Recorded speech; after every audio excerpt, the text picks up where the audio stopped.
继续来看这件，这是艺人萧淑慎甲伊的翁婿梁贤安感情真好，会当讲是西公啊上杯的结烧莲。但是，煞有一个詹小姐出面来指控，讲伊半年前熟悉这个梁贤安，对方马上对伊展开着热烈的追求，送花送钻石，佮讲会甲太太来离婚。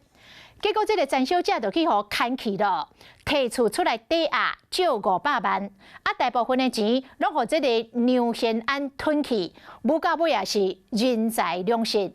詹小姐就去甲告背信、侵占甲伪造文书，啊，到目前为止，萧淑慎甲梁贤安拢无回应。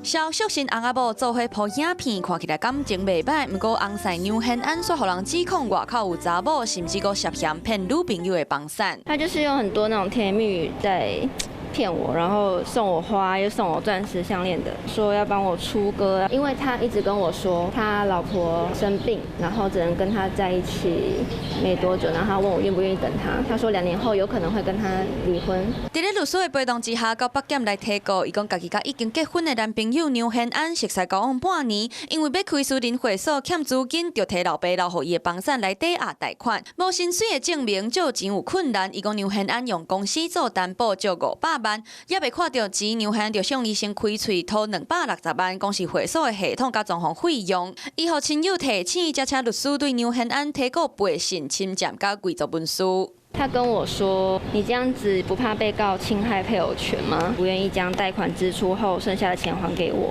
叫律师叫我还钱，经常雄鹰公司代垫我的支出，不然就要走法律途径。有不时的记载我向雄鹰公司，比如说借款啊、薪资等等。”梁贤安的手机直接转接，萧淑慎经纪人的电话嘛无人接。透过面册知影，梁贤安最近拢咧无闲社团咧社交活动，身躯边嘛拢有水姑娘做伴，太太嘛拢徛在小厅。不过即马说，互人压出外口有查某佮骗人的家产，互人告上法院。